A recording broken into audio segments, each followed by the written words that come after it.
Bonjour à tous. Donc aujourd'hui, je fais une vidéo sur, pardonnez-moi, sur le reproche que l'on faisait à Siziazike par rapport au fait qu'il soit un homme libre. Bonsoir monsieur. Et donc j'ai aujourd'hui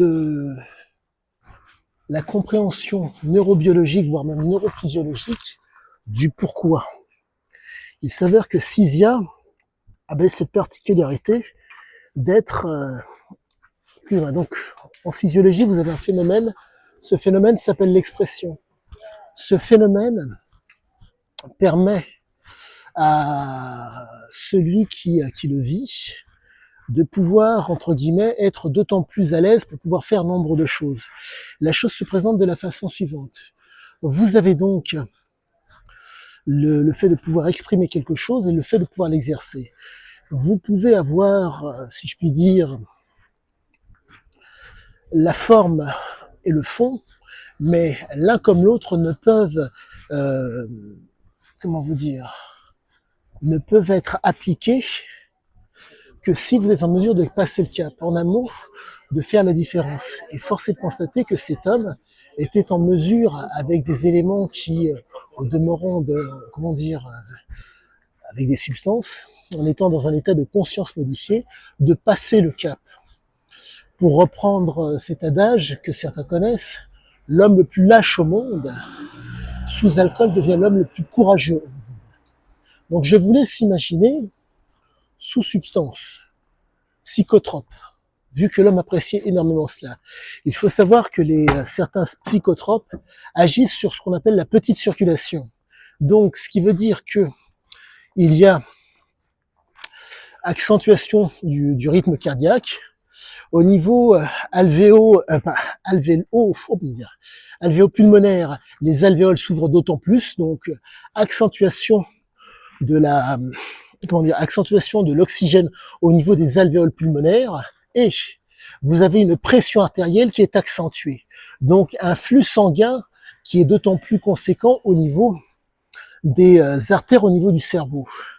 Donc pour peu que vous soyez, je ne dirais pas amoindri, en tout cas la vigilance est d'autant plus accentuée.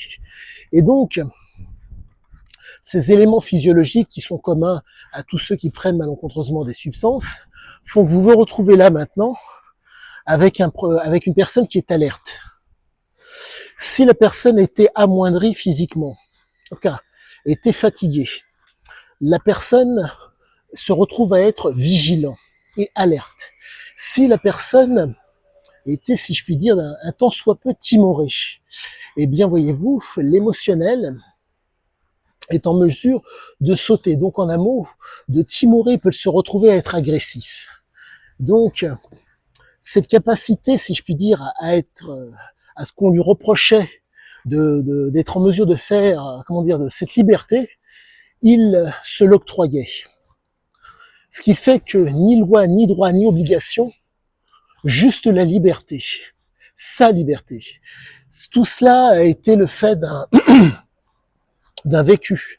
Il faut savoir que l'homme est né en 49 au Maroc.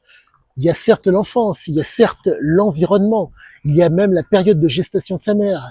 Chose à savoir, de par le stress, de par l'anxiété qu'a vécu la mère durant sa période de gestation, que se passe-t-il? Vous vous retrouvez donc avec une mère de famille qui porte un enfant, désiré, je pense, avec une anxiété et avec un stress qui l'environne. Les Marocains souhaitaient avoir leur indépendance. Donc on se retrouve donc avec des capacités qui sont absolument normales et qui sont, si je puis dire, présentes. Pour faire simple, l'anxiété intra-utérine qu'il a vécue a une répercussion qui fait que pour pouvoir cheminer d'un point à un autre, il faut cheminer sans être anxieux, faire en sorte que le stress ne vous impacte pas.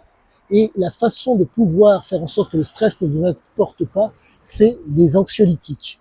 Et pour moi, force est de constater que l'homme, de par sa prise régulière d'anxiolytiques, se retrouvait à être vigilant. Pour faire simple, au niveau de l'adrénaline, le niveau d'adrénaline était très très très bas. Ce qui fait qu'on se retrouve avec un homme qui est en mesure d'être à l'initiative, de prendre l'initiative.